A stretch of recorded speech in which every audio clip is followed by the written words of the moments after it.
വയനാട് തുരങ്കപാത ആ മണ്ണിടിച്ചിലുണ്ടായല്ലോ മേപ്പാടിയിൽ.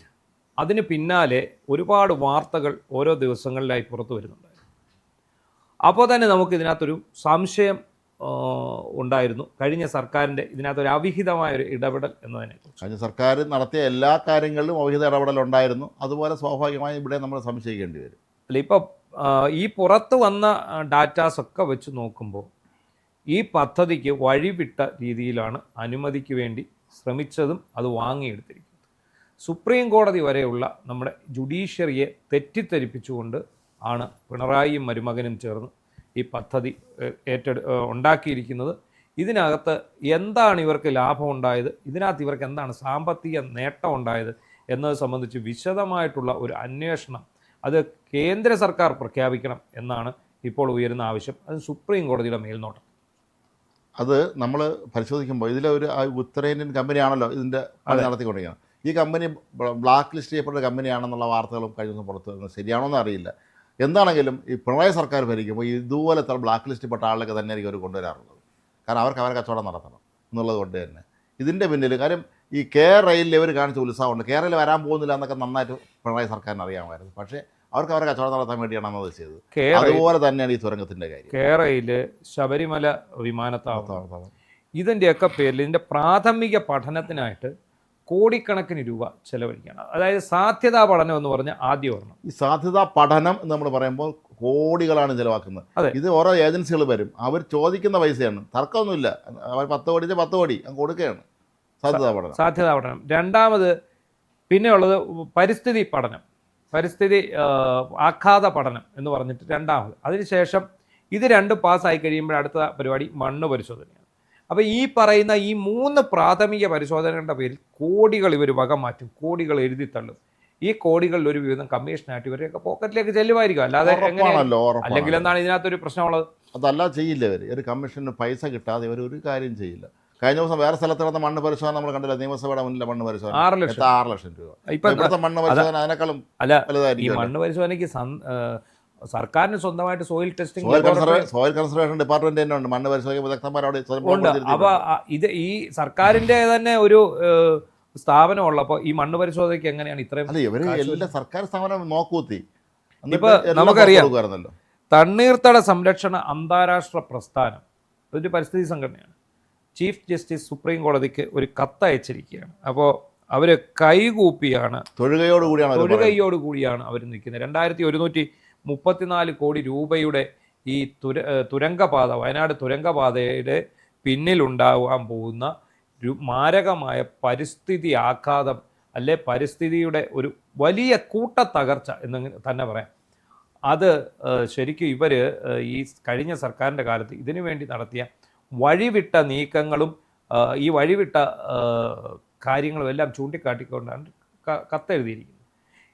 ശരിക്കും നമുക്കറിയാം ഈ തുരങ്കപാതയ്ക്കെതിരെ ഈ പരിസ്ഥിതി പ്രേമികൾ, വയനാട്ടിലെ പരിസ്ഥിതി പ്രേമികൾ എന്നല്ല, വയനാട്ടിലെ സാധാരണക്കാരെ ജനങ്ങൾ അടങ്ങുന്ന ഒരു വിഭാഗം കോടതിയെ സമീപിച്ചിരുന്നു. പക്ഷെ കോടതി പോലും അവരെ ചോദ്യം ചെയ്യുകയാണ് ചെയ്തത്.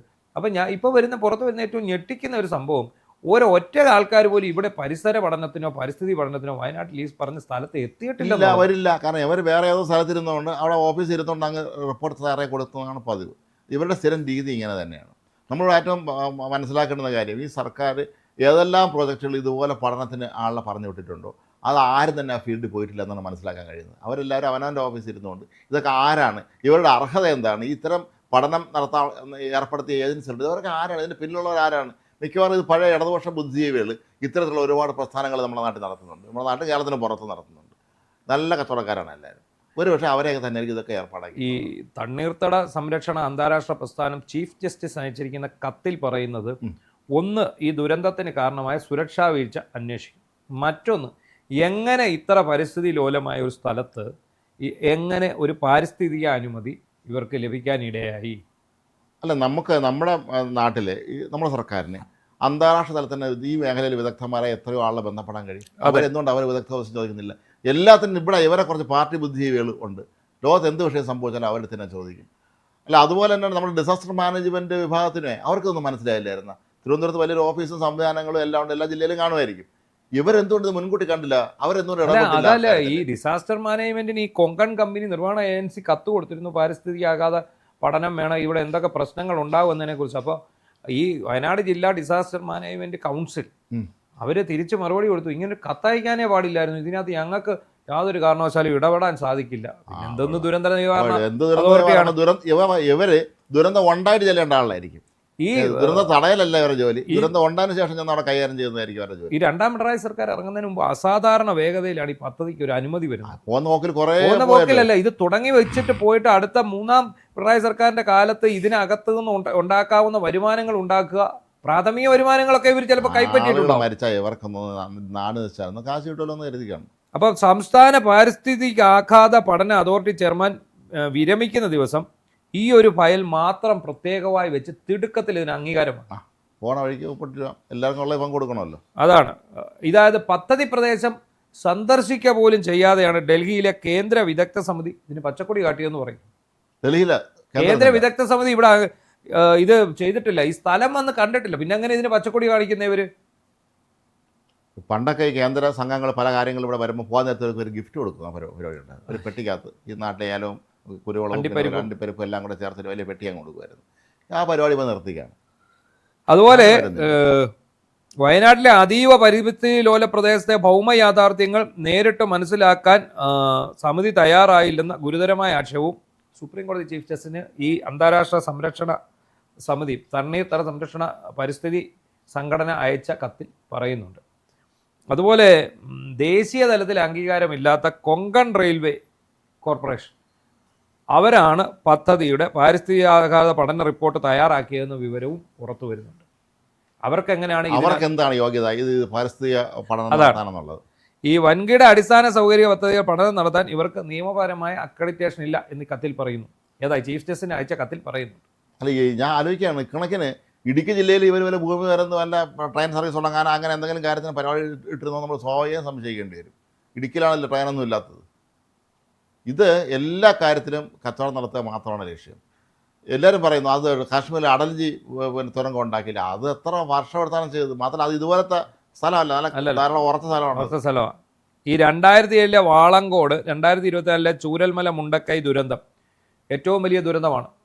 ആ ദുരന്തത്തിൻ്റെ ഒന്നും ഡാറ്റകൾ ഈ പരിസ്ഥിതി ആഘാത പഠനത്തിന് കൊടുത്ത ഇതിൽ ഇല്ല.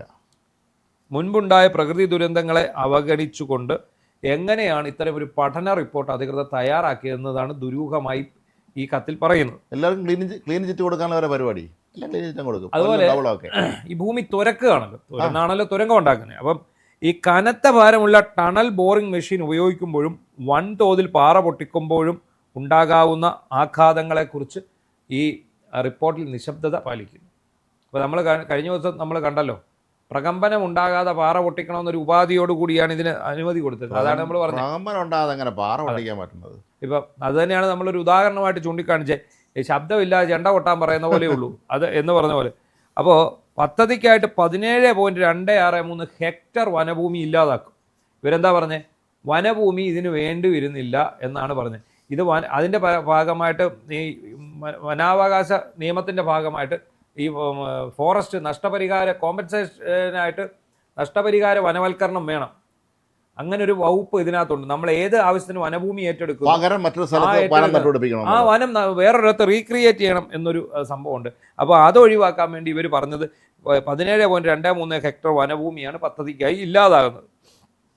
സമഗ്രമായ സർവേകൾ നടത്തിയിട്ടില്ലെന്ന് കേന്ദ്ര വനം പരിസ്ഥിതി മന്ത്രാലയം സമ്മതിക്കുന്നുണ്ടെന്നും ഉണ്ടെങ്കിലും പദ്ധതിക്ക് അനുമതി നൽകാൻ ഇതൊരു തടസ്സമായില്ലെന്ന് വലിയ ചട്ടലംഘനമായി ചൂണ്ടിക്കാണിക്കുന്നു. കേന്ദ്ര വനം പരിസ്ഥിതി മന്ത്രാലയം പറയുകയാണ് സമഗ്രമായ സർവേ നടത്തിയിട്ടില്ല. പിന്നെ എങ്ങനെയാണ് ഇതിന് പാരിസ്ഥിതിക അനുമതി കിട്ടി? 2 ഘട്ടമായിട്ട് അനുമതികൾ നേടിയെടുത്ത് ഇതെങ്ങനെയാണ് പിന്നെ ഇവിടെ സ്റ്റാർട്ട് ചെയ്തത്? അല്ല, ഇത് എല്ലാ കാര്യത്തിലും ഇതാണല്ലോ. ഈ ചെയർമാൻ റിട്ടയർ ചെയ്ത ദിവസം തെളിക്കപ്പെട്ട് പോയെന്നല്ലേ പറഞ്ഞു. എല്ലാം ഇത് തന്നെയാണ് പരിപാടി. മൊത്ത കച്ചവടമായിരുന്നു. ഇപ്പോൾ ഒന്ന് ആലോചിച്ച് നോക്കിയേ, ഇത് വയനാട്ടിൽ ഈ മേപ്പാടി എന്ന് പറയുന്ന സ്ഥലത്തെ വളരെ കുറച്ച് ആൾക്കാരെ മാത്രം ബാധിക്കുന്ന ഒരു പാരിസ്ഥിതിക വിഷയമായിട്ടാണ് ഇത് വന്നിരിക്കുന്നത്. ഇതിനപ്പുറം പാരിസ്ഥിതിക പ്രശ്നങ്ങൾ കേരളത്തിൻ്റെ തെക്കേ അറ്റം മുതൽ വടക്കേ അറ്റം വരെ ഉണ്ടാകുമായിരുന്നു. കേരളയിൽ വന്നിരുന്നത്. അതിനെതിരെ ഈ യോജിച്ചൊരു പ്രക്ഷോഭത്തിന് നാട്ടിലുള്ള ജനങ്ങൾ ഇറങ്ങിയത് കൊണ്ട് മാത്രമാണ് അത് നടക്കാതെ പോയത്, അല്ലേ? ആ പദ്ധതി നടക്കാതെ പോയത്. പക്ഷേ അവിടെ വയനാട്ടിൽ ഇതുപോലെ വിപുലമായ എല്ലാ സ്ഥലത്തും ഒരു പ്രക്ഷോഭം നടത്താൻ പറ്റുന്ന ആൾക്കാർ വയനാട്ടിൽ ഇല്ലായിരുന്നു. അതാണ് സംഭവിച്ചത്. മാത്രമല്ല ഇപ്പോൾ ഈ ഇടയ്ക്ക് ES ശ്രീധരൻ പോയി കണ്ട് എന്തോ ഹൈസ്പീഡ് റെയിൽവേ വരാൻ പോകുന്നുണ്ടല്ലോ. എനിക്ക് തോന്നുന്നു ഇക്കണക്കിന് അതും നമ്മൾ ഒന്നുകൂടെ പഠിക്കേണ്ടി വരും. ഹൈസ്പീഡ് റെയിൽവേ അദ്ദേഹം ഉദ്ദേശിക്കുന്നത് തൂണുകളിലൂടെയാണ്. തൂണുകളിലൂടെ ഉദ്ദേശിക്കുന്നത്, തൂണുകളിലൂടെ മാത്രമേ അത് യാഥാർത്ഥ്യമാക്കാൻ കേരളത്തിൽ സാധിക്കൂ. കാരണം തൂണുകളിലൂടെ ആകുമ്പോൾ സ്ഥലമേറ്റെടുപ്പിൻ്റെ ആവശ്യമില്ല. സ്ഥലം ഏറ്റെടുക്കുന്ന എന്താ, ഈ പോകുന്ന തൂണുകൾ കടന്നു പോകുന്ന ഭാഗത്ത് മാത്രം മതി സ്ഥലം. മറ്റേതുപോലെ അതിനോട് ചേർന്ന് ഈ പാളത്തിനോടൊന്നും ചേർന്ന് ഇതിപ്പം ഇത് ഏരിയൽ റൂട്ടല്ലേ, ആ റൂട്ട് വഴി ഇത് പൊക്കോളും. ഇതിന് നമ്മുടെ ഈ മെട്രോയുടെ കാര്യം പറഞ്ഞ പോലെ സ്റ്റേഷനുകൾ മാത്രം. കേരളത്തിലെ പോലെ ഒരു ജനസാന്ദ്രതയേറിയ ഒരു സംസ്ഥാനത്ത് ഇതൊക്കെ എത്രത്തോളം പ്രായോഗികമാവും, എത്രത്തോളം ആളെ ദുരിതപ്പെടുത്തുമോ നമ്മൾ സ്വാഭാവികം സംശയിക്കുന്നത്. അതൊരു ഘടകമാണ്.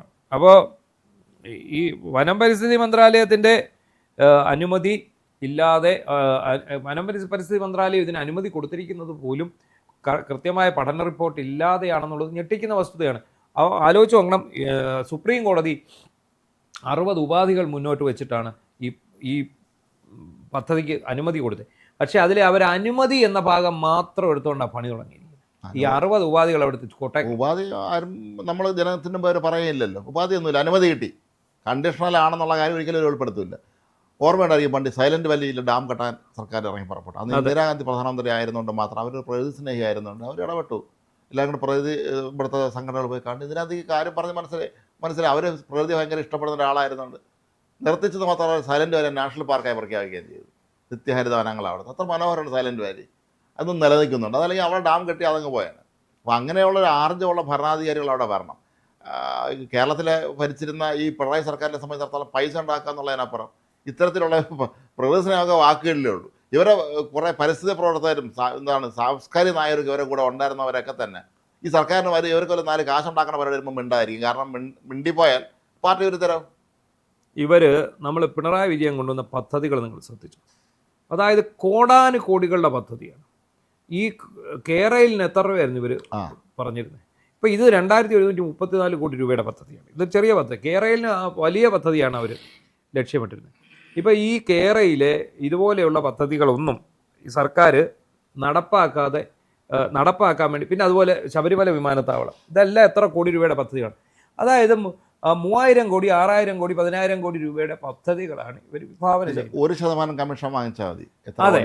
അപ്പോൾ ഈ പദ്ധതികളെല്ലാം ഇവർ തുടങ്ങി വെച്ചിരിക്കുന്നത് ഈ വൻകിട പദ്ധതികളിലാണ് ഇവർ പിടിച്ചിരിക്കുന്നത്. ഇവിടെ ഈ ആകെപ്പാടെ ഒരു വാവയ്ക്ക പോലെ കിടക്കുന്ന കേരളത്തിനകത്ത് ഇത്രയും പദ്ധതികളും കൊണ്ടുവരുന്നു. അപ്പം നമ്മളിത് പറയുമ്പോൾ നമ്മളെ വികസന വിരോധികളാക്കും, നമ്മളെ പിണറായി വിരുദ്ധരാക്കും, അങ്ങനെ പല ചാപ്പകൾ നമുക്ക് കുത്തിത്തരും. അല്ല, അത് നമ്മളെപ്പോഴും ചിന്തിക്കണം. വർഷങ്ങൾക്ക് മുമ്പ് FACTയുടെ കാപ്രോലാക്ടം പ്രോജക്റ്റ് കൊച്ചിയിൽ അവിടെ വന്നപ്പോൾ ഈ വിദേശത്തു നിന്ന് എത്തിയ വലിയ ശാസ്ത്രജ്ഞന്മാരെന്താ വന്നപ്പോൾ അവർ ഞെട്ടിപ്പോയെന്നാണ്. ഇങ്ങനെ ഒരു സ്ഥലത്ത് ജനവാസമുള്ള സ്ഥലത്താണ് ഇതുകൊണ്ട് വയ്ക്കണമെന്ന് ചോദിച്ചിരുന്നു. കാപ്രോലാക്ടം പ്രോജക്റ്റ് അവരാഴ്ച ഇത് വളരെ വിജനമായ സ്ഥലങ്ങളിൽ സ്ഥാപിക്കുള്ളൂ. ഇതല്ല നമ്മൾ വികസനം വേണം, അതിന് വേറെ ഒരുപാട് സ്ഥലം കിടപ്പുണ്ട്. പക്ഷേ ജനവാസ മേഖലകളിലൊക്കെ തന്നെ ആയിരിക്കും ഇതെല്ലാം സ്ഥിരം കൊണ്ട് വയ്ക്കാറുള്ളത്. അത് കച്ചവടത്തിന് വേണ്ടി തന്നെയാണ്. കാര്യം ഇതോട് ഒരു സ്ഥാപനം വരുമ്പോൾ അവിടുത്തെ റിയൽ എസ്റ്റേറ്റ് മാഫിയ എല്ലാവരും കൂടെ പണ്ടത്തെ പോലെയല്ല, ഇപ്പോൾ അവരെല്ലാം ഇറങ്ങി വരുന്നു. നേതാക്കന്മാർക്ക് റിയൽ എസ്റ്റേറ്റ് കച്ചവടം ഉണ്ടായാലും പങ്കുണ്ട്, അവർ കാശുണ്ടാക്കുന്നു, അത്രേ ഉള്ളൂ. കാരണം ജനങ്ങളെക്കുറിച്ച് അവരാരും ചിന്തിക്കുന്നത് പോലും ഇല്ല. അപ്പോൾ എന്താണെങ്കിലും പിണറായി വിജയൻ കൊണ്ടുവന്ന പദ്ധതികളൊക്കെ തന്നെ ദുരൂഹമാണ്. ഇത്തരം വൻകിട പദ്ധതികളൊക്കെ തന്നെ ദുരൂഹമാണ്. നാടിനെ നാട്ടുകാരെ ദ്രോഹിക്കുക എന്നുള്ളതല്ലാതെ അതിനപ്പുറത്ത് ഇതിനകത്ത് യാതൊരു നേട്ടവും ഉണ്ടാകാൻ പോകുന്നില്ല. ഒരിക്കലും നടക്കാൻ പോകാത്ത നടക്കില്ലെന്ന് ഉറപ്പുള്ള പദ്ധതികളാണ്. അപ്പോൾ അതിന് പിന്നിൽ വ്യക്തമായിട്ടുള്ള പ്രശ്നങ്ങളുണ്ട്, വ്യക്തമായിട്ടുള്ള അജണ്ടകളുണ്ട്, വ്യക്തമായിട്ടുള്ള അട്ടിമറികളുണ്ട്. ഇതിനകത്ത് വലിയ കമ്മീഷൻ ഉണ്ടായിട്ടുണ്ട്. ഒന്ന് ആലോചിക്കുക, ഇത്രയൊക്കെ അനുമതികൾ മറികടന്ന് കേന്ദ്ര സർക്കാരിനെ മറികടന്ന് സുപ്രീം കോടതിയെ വരെ തെറ്റിദ്ധരിപ്പിച്ച് ഈ വയനാട് മേപ്പാടി തുരങ്കപാതയ്ക്ക് അനുമതി മേടിച്ചെടുത്തെങ്കിൽ ഇതിന് പിന്നിൽ വൻ ലോബി തന്നെ കളിച്ചിട്ടുണ്ട്. ആ ലോബികൾ മുഴുവൻ വെളിച്ചത്ത് കൊണ്ടുവരണം. പക്ഷേ സതീശൻ സർക്കാർ അതിന് എത്രത്തോളം തയ്യാറാകുമെന്നതിനെക്കുറിച്ച് നമുക്ക് യാതൊരു ഊഹവുമില്ല. കാരണം ഇവരിപ്പോൾ കാണിച്ചുകൊണ്ടിരിക്കുന്ന പലതും പിണറായി വിജയൻ്റെ തുടർച്ചയാണ്. പിണറായി 3 എന്ന് നമുക്ക് പറയുന്നതിന് പകരം പിണറായി 2 കഴിഞ്ഞ് അടുത്ത സീരീസിൽ സതീശനെ നായകനാക്കി ഈ പടം ഓടുന്നു എന്ന് കരുതിയാൽ മാത്രം മതി.